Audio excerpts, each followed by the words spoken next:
pinupoint nindo, ha? Pag nabakal na po kaya, sir, dahil na po pwedeng palitan. Nasa policy mo po kaya yan. Nasa policy, pero ang rules nindo, nasa resibo. So, pag nabakal ko na, dahil ko na pwedeng palitan. Arog kayan. Dahil na po. Sir, ang pinapapalitan ko lang is size. Size lang, bako man cash, dahil ko man i-return. Papalitan lang ning size, taday nga ni cash siya. Dahil ko pa man pati nabubukahan. Dahil na nga ni po pwede, sir. Papalitan lang ning size. Sayang man pala si binakal ko kung di ko man sana magagamit. Taday man kasya. Oh, ay yung pang binakal mo, sir. Ay napunch na. Di na po pwede ang palitan. Ay yo, mayo man ka muna kapaskil digdi na bawal pala mag-return. Bawal pala magpalit ning size. O hain. Uni po nga ang rules. So, yaon po digdi. O yan o. Ay iyo, yaon nga ni dyan. Ano hanapon ko pa? Excuse me. Nagmamadali ka emergency. Hanapon ko pa pala ng policy nindo.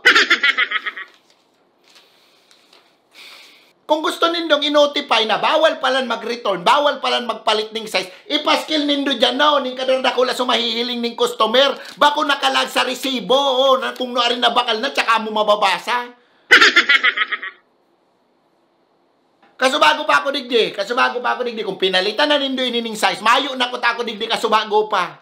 Uni po nga ni ang policy number 4 yan po, basaha. Yung nga ni, yaon nga ni dyan, ang point ko naman na emergency, nagmamadali ka, hi po si policy nindo, pwede po, maarog ka pa kaya na nagmamadali na nga na emergency?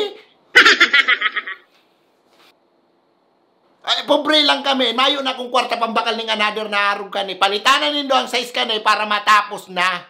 Uy, nakulong ka naman, sir, sinabi ay, tiglalait mo naman kami ay. Tiglalait? Tigpapapalitan ko lang ang size. Anong tiglalait duman? May CCTV ka mo, pwede nindong reviewon. Oh. Nasa resibo pala ng rules nindo. So pag nabakal na palan, bawal na palang palitan. Ay nang nakapaskil dyan, ha? Paano mababasa? Hahanapon pa? Ha? Subago pa ako digdi, sir. Masarong oras na ako digdi. Palitan na nindo ng size ini, please lang. Subago ka pa dyan, sir. Tabo mo, sir, tanggapon ang rules me. Ay, sir, excuse me, sir. Mahapot ko lang. Ano tabi si pinapapalitan nindo ng size? Ano pa? So, binakal ko digding kondom. Habunin ng ribayan ng size. Hindi nga ni kasya, day kasya.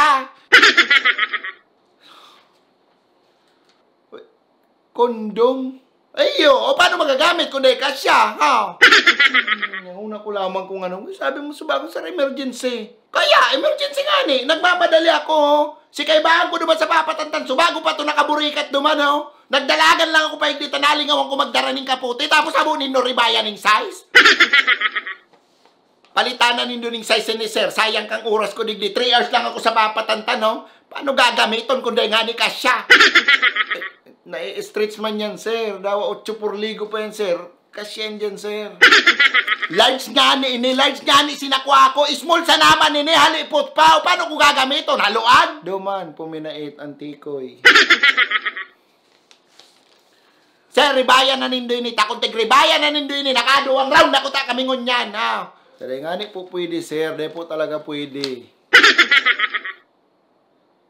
Aram mo, sir. Bawal yang gibo nindo. Next time maglaga mo ninda kulang paskil dyan na bawal pala mag-return, bawal pala magpalit para maaraman kang customer nindo ang rules nindo. Bako ito nakalag sa resibo. O paano kung niyang gagamitin yung large na kondom naan? Nagakikyam sa naman nini. Ano, kaputan ko? Sa balyong labot mo na lang, sir, palawgon, sir, para safe.